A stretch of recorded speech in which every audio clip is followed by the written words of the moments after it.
اشهد ان لا اله الا الله وحده لا شريك له واشهد ان محمدا عبده ورسوله اللهم صل على سيدنا ومولانا محمد وعلى آل سيدنا ومولانا محمد وبارك وسلم إنك حميد مجيد۔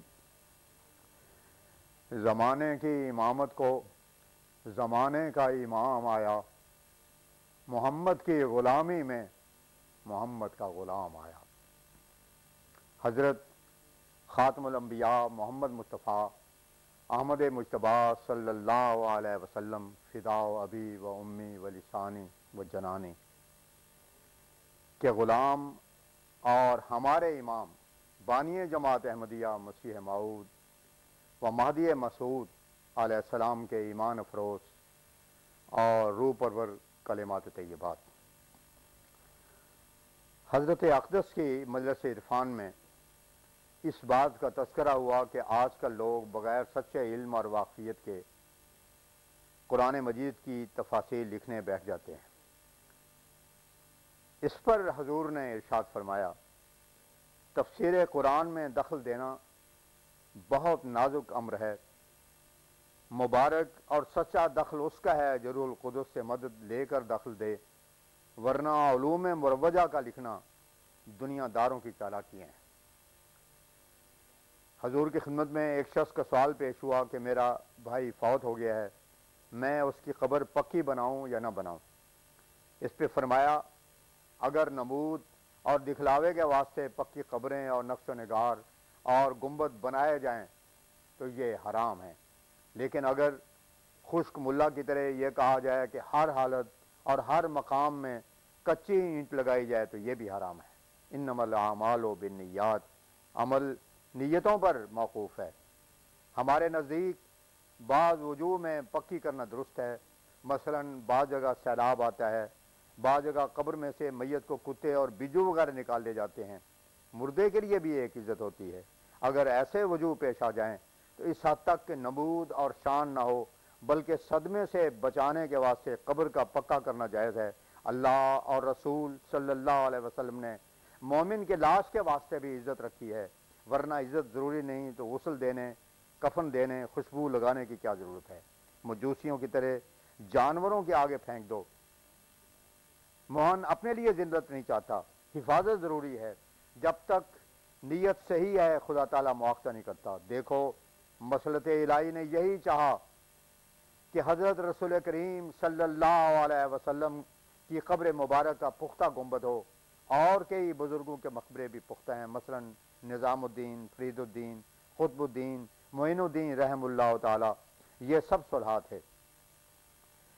ایک شخص کا تحریری سوال پیش ہوا کہ محرم کے دنوں امامین کے روح کو ثواب دینے کے واسطے روٹیاں وغیرہ دینا جائز ہے یا نہیں؟ فرمایا، عام طور پر یہ بات ہے کہ طعام کا ثواب میت کو پہنچتا ہے، لیکن اس کے ساتھ شرکی رسومات نہیں چاہیے۔ رافضیوں کی طرح رسومات کا کرنا ناجائز ہے۔ ایک شخص کا سوال حضور کی خدمت میں پیش ہوا کہ اگر آپ کو ہر طرح سے بزرگ مانا جائے اور آپ کے ساتھ صدق اور اخلاص ہو مگر آپ کی بیعت میں انسان شامل نہ ہوئے تو اس میں کیا حرج ہے؟ حضرت اقدس نے جواب دیا، بیعت کے معنی ہیں اپنے تئیں بیچ دینا، اور یہ کیفیت ہے جس کو قلب محسوس کرتا ہے۔ جبکہ انسان اپنے صدق اور اخلاص میں ترقی کرتا کرتا اس حد تک پہنچ جاتا ہے کہ اس میں یہ کیفیت پیدا ہو جائے تو وہ بیعت کے لیے خود بخود مجبور ہو جاتا ہے، اور جب تک یہ کیفیت پیدا نہ ہو جائے تو انسان سمجھ لے کہ ابھی اس کے صدق اور اخلاص میں کمی ہے۔ حضور کے مجلس میں اس بات کا بھی ذکر ہوا کہ لاہوری علماء نے الہی بخش ملم سے یہ سوال کیا ہے کہ آیا تمہارا الہام تلبیس ابلیس سے معصوم ہے یا نہیں؟ جس کے جواب میں الہی بخش نے کہا کہ میرا الہام دخل شیطان سے پاک نہیں ہے۔ اس پر امام معصوم حضرت اقدس مسیح موعود علیہ السلام نے فرمایا، یہ لوگ نہیں جانتے کہ اس میں کیا سر ہے اور کسی کا الہام یا کشف شیطان کے دخل سے کہاں تک پاک ہوتا ہے۔ انسان کے اندر دو قسم کے گناہ ہوتے ہیں، ایک وہ جن سے انسان خدا کے نافرمانی دیدہ دانستہ کرتا ہے اور بے باکی سے گناہ کرتا ہے، ایسے لوگ مجرم کہلاتے ہیں، یعنی خدا سے ان کا بالکل قطع تعلق ہو جاتا ہے اور وہ شیطان کے ہو جاتے ہیں۔ اور دوسرے وہ لوگ جو ہر چند بدی سے بچتے ہیں مگر بعض دفعہ بسبب کمزوری کے کوئی غلطی کر بیٹھتے ہیں، سو جس قدر انسان گناہوں کو چھوڑتا اور خدا کی طرف آتا ہے، اسی قدر اس کے خواب اور کشف دخل شیطانی سے پاک ہوتے ہیں، یہاں تک کہ جب وہ ان تمام دروازوں کو بند کر دیتا ہے جو شیطان کے اندر آنے کے ہیں، تب اس میں سوائے خدا کے اور کچھ نہیں آتا۔ جب تم سنو کہ کسی کو الہام ہوتا ہے تو پہلے اس کے الہامات کی طرف مت جاؤ، الہام کچھ شے نہیں جب تک کہ انسان اپنے تئیں شیطان کے دخل سے پاک نہ کر لے اور بے جا تعصبوں اور کینوں اور حسدوں سے اور ہر ایک خدا کو ناراض کرنے والی بات سے اپنے آپ کو صاف نہ کرے۔ دیکھو اس کی مثال ایسی ہے کہ ایک حوض ہے اور اس میں بہت سی نالیاں پانی کی گرتی ہیں، پھر ان نالیوں میں سے ایک کا پانی گندا ہے تو کیا وہ سارے پانی کو گندا نہ کر دے گا؟ یہی راز ہے جو حضرت رسول کریم محمد مصطفیٰ صلی اللہ علیہ وسلم کی نسبت کہا گیا، ما ینطق عن الہوی ان ہو الا وحی یوحی، سورہ نجم آیت 4 و 5۔ ہاں، انسان کو ان کمزوریوں کے دور کرنے کے واسطے استغفار بہت پڑھنا چاہیے۔ گناہ کے عذاب سے بچنے کے لیے استغفار ایسا ہے جیسے کہ ایک قیدی جرمانہ دے کر اپنے تئیں قید سے آزاد کرا لیتا ہے، مگر استغفار سے خدا اس کو نیچے دبا دیتا ہے۔ 17 مئی 1901 حضور کے مجلس میں سوال ہوا کہ کیا آپ دوسرے صوفیاء اور مشائخ کی طرح عام طور پر بیعت لیتے ہیں یا بیعت لینے کے لیے آپ کو اللہ تعالیٰ کی طرف سے حکم ہے؟ فرمایا، ہم تو امر الہی سے بیعت کرتے ہیں، جیسا کہ ہم اشتہار میں بھی یہ اعلان لکھ چکے ہیں، ان الذین یبایعونک انما یبایعون اللہ۔ پھر فرمایا، جذبات اور گناہ سے چھوٹ جانے کے لیے اللہ تعالیٰ کا خوف دل میں پیدا کرنا چاہیے۔ جب سب سے زیادہ خدا کی عظمت اور جبروت دل میں بیٹھ جائے تو گناہ دور ہو جاتے ہیں۔ ایک ڈاکٹر کے خوف دلانے سے بسا اوقات لوگوں کے دلوں پر ایسا اثر ہوتا ہے کہ وہ مر جاتے ہیں، تو پھر خوف الہی کا اثر کیوں نہ ہو؟ چاہیے کہ اپنی عمر کا حساب کرتے رہیں، ان دوستوں اور رشتہ داروں کو یاد کریں جو انہی میں سے نکل کر چلے گئے۔ لوگوں کی صحت کے ایام یوں ہی غفلت میں گزر جاتے ہیں۔ ایسی کوشش کرنی چاہیے کہ خوف الہی دل پر غالب رہے۔ جب تک انسان طول عمل کو چھوڑ کر اپنے پر موت وارد نہ کر لے تب تک اس سے غفلت دور نہیں ہوتی۔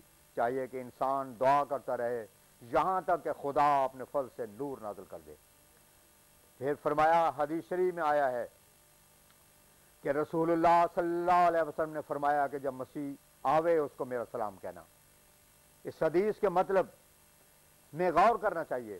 اگر مسیح علیہ السلام زندہ آسمان پر موجود تھے تو خود حضرت رسول کریم صلی اللہ علیہ وسلم نے ان کی ملاقات معراج میں کی تھی، اور نیز جبرائیل ہر روز وہاں سے آتے تھے، کیوں نہ ان کے ذریعے سے اپنا سلام پہنچایا۔ اور پھر حضرت رسول کریم صلی اللہ علیہ وسلم بھی بعد از وفات آسمان پر گئے تھے، اور وہیں حضرت مسیح بھی ہیں، اور حضرت مسیح کو تو خود رسول کریم صلی اللہ علیہ وسلم کے پاس سے ہو کر زمین پر اترنا تھا، تو پھر اس کے کیا معنی ہوئے کہ زمین والے ان کو حضرت صلی اللہ علیہ وسلم کا سلام پہنچائیں؟ کیا اس صورت میں حضرت عیسیٰ ان کو یہ جواب نہیں دیں گے کہ میں تو خود ان کے پاس سے آتا ہوں تو تم یہ سلام کیا دیتے ہو؟ یہ تو مثال ہوئی کہ گھر سے میں آؤں اور خبریں تم دو۔ اس سے ثابت ہوتا ہے کہ حضرت رسول کریم صلی اللہ علیہ وسلم اور آپ کے اصحاب کا یہی عقیدہ اور مذہب تھا کہ حضرت مسیح علیہ السلام فوت ہو گئے ہیں اور دنیا میں واپس نہیں آ سکتے، اور آنے والا مسیح اسی امت میں سے بروزی رنگ میں ہوگا۔ حضور کی خدمت میں عرض کیا گیا کہ فواحشات کی طرف لوگ جلد جھک جاتے ہیں اور ان سے لذت اٹھاتے ہیں جن سے خیال ہو سکتا ہے کہ ان میں بھی ایک تاثیر ہے۔ اس پر فرمایا، بعض اشیاء میں نہاں در نہاں ایک ذل اصلی شے کہا جاتا ہے۔ وہ شے تو فعلی طور پر کچھ حاصل کر لیتی ہے، مثلا راگ اور خوشحالانی، لیکن دراصل سچی لذت اللہ تعالیٰ کی محبت کے سوا اور کسی شے میں نہیں ہے۔ اور اس کا ثبوت یہ ہے کہ دوسری چیزوں سے محبت کرنے والے آخر اپنی حالت سے توبہ کرتے اور گھبراتے اور اضطراب دکھاتے ہیں۔ مثلا ہر ایک فاسق اور بدکار سزا کے وقت اور پھانسی کے وقت اپنے فعل سے پشیمانی ظاہر کرتا ہے، لیکن اللہ تعالیٰ سے محبت کرنے والوں کو ایسی استقامت عطا ہوتی ہے کہ وہ 1000 ایذائیں دیے جائیں، مارے جائیں، قتل کیے جائیں، وہ ذرہ جنبش نہیں کھاتے، اگر وہ شے جو انہوں نے حاصل کی ہے اصل نہ ہوتی اور فطرت انسانی کے ٹھیک مناسب نہ ہوتی تو کروڑوں موتوں کے سامنے ایسے استقلال کے ساتھ وہ اپنی بات پر قائم نہ رہ سکتے تھے۔ یہ اس بات کا کافی ثبوت ہے، اور فطرت انسانی کے نہایت قریب یہی بات ہے جو ان لوگوں نے اختیار کی ہے، اور کم از کم بھی 1,24,000 آدمیوں نے اپنے سوانے سے اس بات کی صداقت پر مہر لگا دی ہے۔ پھر فرمایا آئندہ زندگی میں مومن کے واسطے بڑی تجلی کے ساتھ ایک بہشت ہے، لیکن اس دنیا میں بھی اس کو ایک مخفی جنت ملتی ہے۔